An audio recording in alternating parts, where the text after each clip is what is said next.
Hi, I'm Mars Charlie, and today I have brought the tack room into the kitchen. So I've got two bridles here to talk to you about. So this one is an old bridle. It's actually pieced together of a few different bridles to fit a pony. And I am just going to start taking it apart. So when I clean my tack, it's normally hanging up in our tack room, which is really dark and really difficult to film in, so I've brought it into the house. I only tend to bring the tack into the house if I'm cleaning it when the children are asleep, but Coco has got particularly good at helping me clean tack.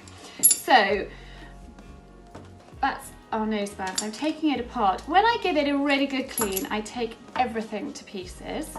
But if it's just a quick clean, then I will leave it all attached.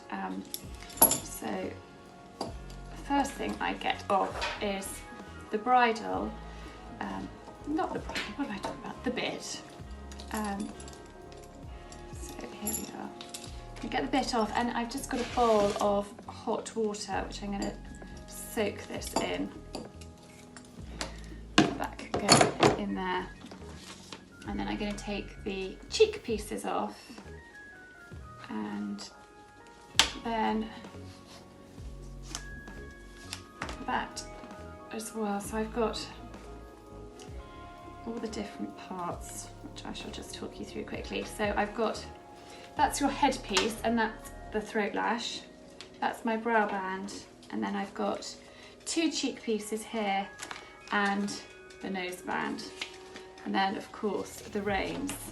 Now, I am going to get my sponge. So I just use a plain old sponge. It has got a scour on one side, but I try not to use a scourer. I might use it on that really, really dirty part there, if I need to. But I just wash all the leather. And you can see here, there's some of the pony's hair, so I want to get all of that off. And let me show you a really good greasy part. Can you see that grease there? That is what you really want to get off, and it's also on this silver circle here. So I want to make sure that that is all really clean, and that you've got all the grease and hair and dirt off. That is why you clean your tack. It's also really important to protect the leather and to look after your leather. I want to talk to you a little bit about the different types of leather you can get. These bridles are both English leather. You can get Indian leather, you can get European leather. I have not had great success with well, particularly Indian leather. The quality isn't as good as English leather, and it doesn't last as long. This first bridle is really, really old. This headpiece was actually my pony's when I was a child. So it's lasted, 30 something years. So it's worth spending a fraction more, and there's not a huge amount of difference. We're talking a few pounds to get English leather. And as you can see, I'm really kind of getting this clean, and you can see that the sponge is dirty, and you just want to clean and wipe every bit and make sure you've got all the grease off, and then give the buckles a good clean too. So just whiz over all of this.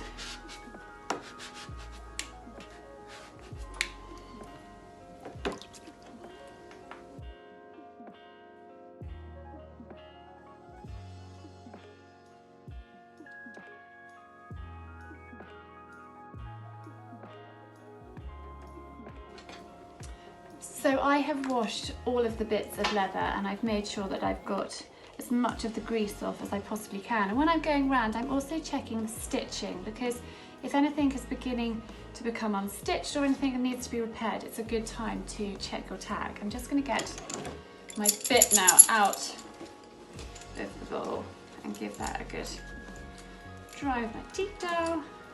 Don't tell Simon I'm cleaning tack in the kitchen. I think he'll be furious. But it's much easier in here to film for you guys. So that is now clean and dry. I'll pop it to one side. cocktail sticks. They have so many uses. They are wonderful things.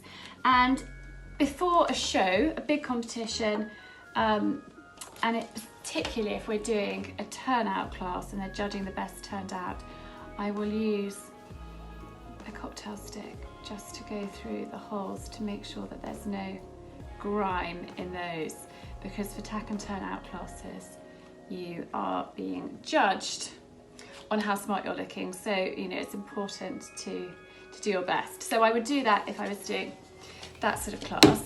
And then I just thought I'd show you this. So if you need to put an extra hole, this lives in a tack room, but it's really good. It spins round and it's brilliant hole punch. It's a bit stiff. I think it only spins one way, but it's just great, and you can poke it through and pierce an extra hole in. So that's something that I have to hand. And then this is a saddle soap I use. It's Steuben, it's German. This pot has lasted me a really long time. It is amazing stuff. I keep a sponge in there. Now it's important with leather that you don't get it too wet. So as you saw when I was washing this leather off, I was really squeezing any excess. The dogs are in here and they're playing over there. I squeeze out any excess water so you're not getting your leather really soaking wet. And with the saddle soap, you really want very little water. I in fact possibly just put, I'll show you, a couple of drops in there. And then you don't wash this sponge all the time. I just give it a good wash, maybe once a week or something like that. But you just rub it into the soap, and then you simply wipe it all over the leather, and you can see it shining. Now if you get your sponge really wet, you'll end up with it frothing and you'll end up with bubbles, which is not what you want, because when it dries you then have a sort of weird bubbly effect on your tack. Henna's running around, she's got a toy in her mouth. So you just give it all a really good wipe over, and if your tack's really thirsty, your leather, you might need to soap it a second time. When I'm competing, I actually, for this part, I wear gloves, rubber gloves, just so I don't leave any marks, and it's sort of that particular, that can make all the difference, whether you've got a whole load of sort of hand prints, marks all over. I used to do a lot of competing when I was little, so I learned lots of little tricks. So I would wear, in fact I've got them here, an old pair of my Lakeland washing up gloves. So you just give it all a really good soap, and put more soap on your sponge if needed.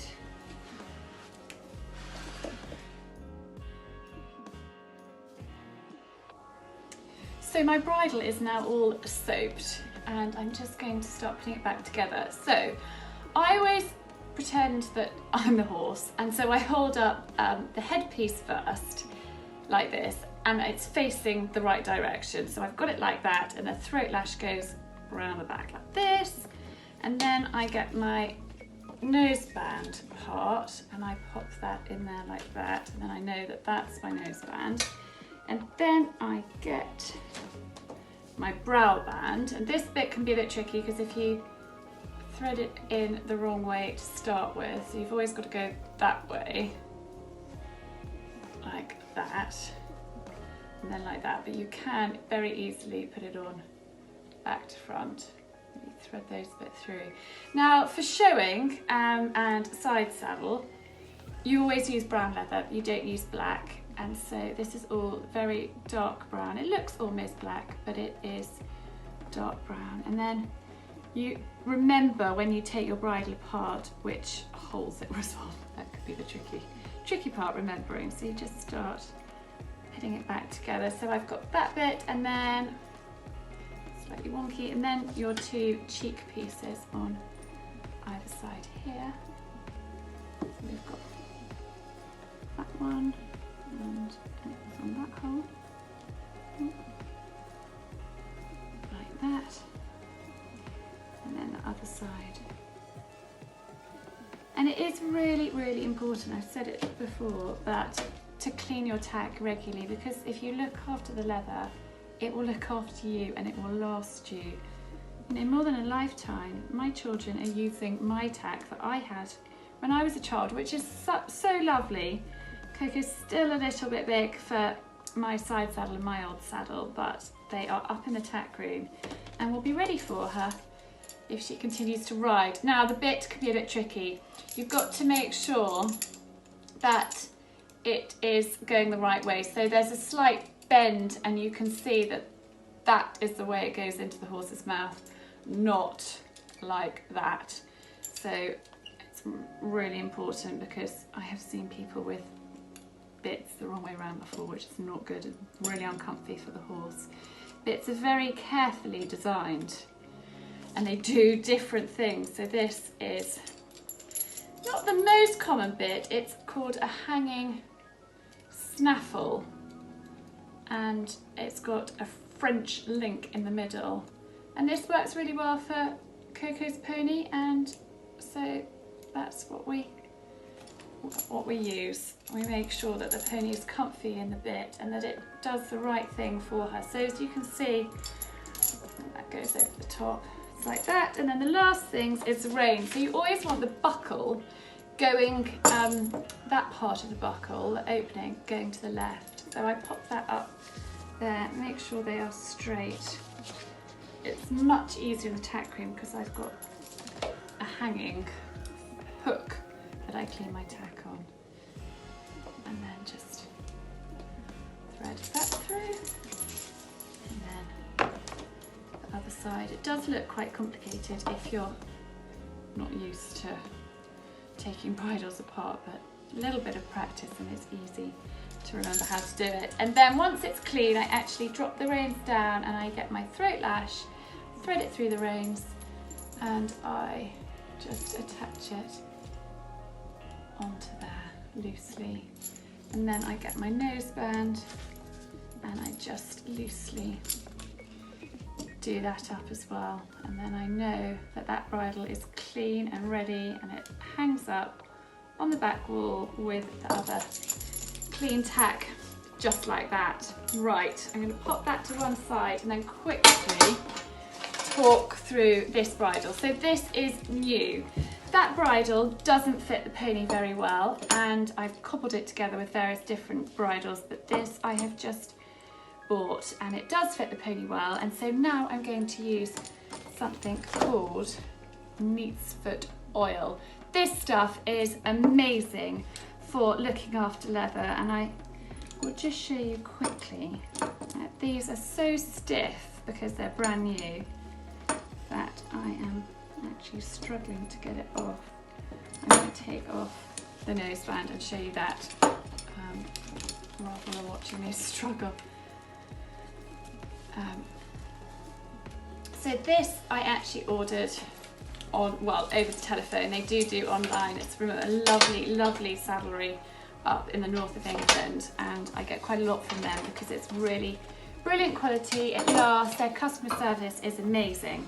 So let's use the brow band, for example. So I'm going to use the inside part. It's always important when you're using neat's foot oil and effectively you're feeding and softening the new leather.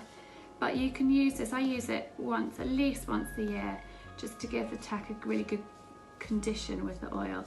So you just use it on the inside. I don't pop it on the outside because on the slightly rougher side of the leather, it soaks it in, it's more absorbent. So again, on here, and it just makes it easier and more flexible, so you can easily get the bit on and off. New leather is really stiff and difficult until it's been broken in, and this bridle will need quite a few, probably 2 or 3 coats of neat's foot oil before it's softer. So I am going to leave this on the newspaper to soak in, and then I shall give it another coat again later. I won't put it back together until it's had quite a few coats of the oil. It's brilliant stuff. I love the smell. It reminds me when I was young and cleaning tack myself. So thank you for watching my YouTube video today. Do remember to subscribe, to ring the bell, and I hope you found my tips on looking after your tack, your bridle particularly, useful.